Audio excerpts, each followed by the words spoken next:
Hey, you see that bridge back there? Looks like a regular old bridge, right? If you ever had to cross it, you'd probably think, oh, nothing weird about this bridge. I'll blow right over that bad boy, no problem. But guess what? You'd be wrong. Dead wrong. That back there is one of the most haunted and horrific places in all of New England. You're looking at Norton, Massachusetts's Witch Bridge, and any attempts to cross it will almost certainly induce fear, panic, sweats, chills, and just kind of a general sense of witchiness. So what happened to give that bridge such a gloomy name? What ghastly event took place upon it? Well, over 200 years ago, a lady rode a horse over it kinda fast. And that's literally it. Seriously, that is where the name comes from.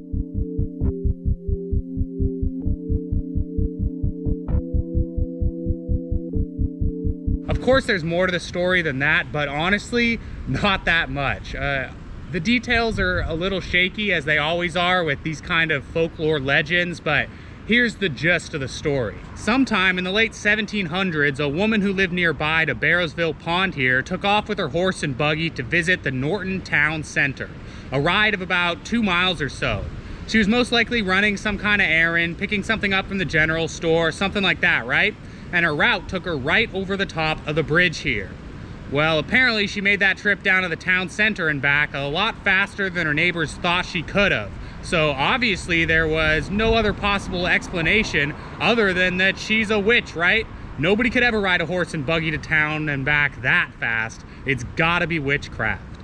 And from there, poor Ann Cobb just became the victim of gossip.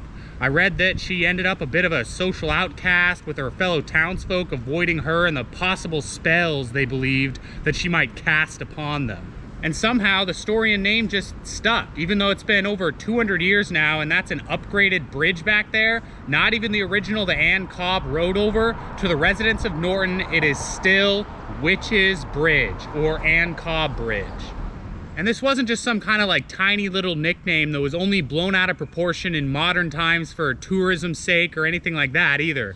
That was and is Ann Cobb Bridge. Here, look at some of this stuff I found. Here's a book written in 1859 on the history of Norton, and there it is, Ann Cobb Bridge. Here's a financial report put out by the government of Norton back in 1915 that details all the money paid out for repairs around town. And look right there. $172 for work on Ann Cobb Bridge. And here's probably my favorite one of all. This is another financial report for Norton, this time from 1896. In it they go over bridge repair again, and here's how they refer to some of the bridges.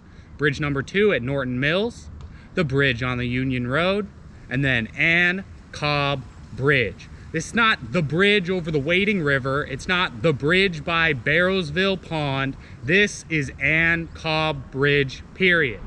Keep in mind, that report was written literally 100 years after the original incident. If you were a resident of Norton in 1896 and you were reading that report, it was just expected that when you saw Ann Cobb Bridge, you knew exactly what was being talked about. And all because 100 years ago, Ann Cobb was a bit of a lead foot. Or I guess lead reins, huh? Lead horse? Anyway, I got a bit more to tell you, but before we go into it, I better get my sip. I might need a hammer to get through the ice here. All right, now we're ready to go. All right, I better retire that joke before I fall through the ice. I'm just gonna get my water over there. Look, I found a piece of trash that kind of looks like Massachusetts. For reference, Norton is like about here. Here's some good water.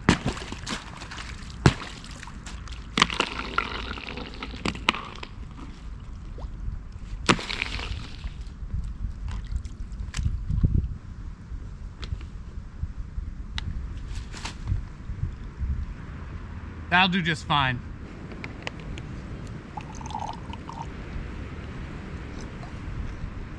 Well, there's certainly a distinct lack of witchy flavor. In fact, this whole place really doesn't have much witchy flavor at all for a place named Witch Bridge. Really not that spooky. Which is a bit disappointing, isn't it? But maybe not. I mean, really, what's the more interesting story here? what really makes this place cool? Is it that some townsfolk called somebody a witch based off of a totally ordinary happenstance? Or is it that them randomly deciding to call poor Ann Cobb a witch has persisted this long, to the point where the name Ann Cobb Bridge has even shown up in official town record?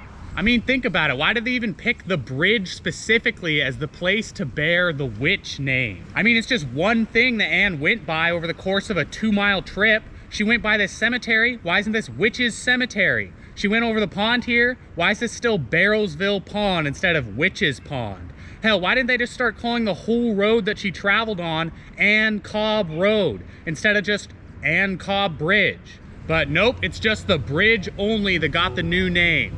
And it just stuck. Everyone in the town started calling it that. It's in the history books. It's in official town records. That's not even the original bridge. And I'm out here 200 years later making a video about it. And why? Because years and years and years ago, a couple of guys saw Ann Cobb come back from the town center and went, "Damn, she got back here fast. Think she's a witch?" Thanks for watching.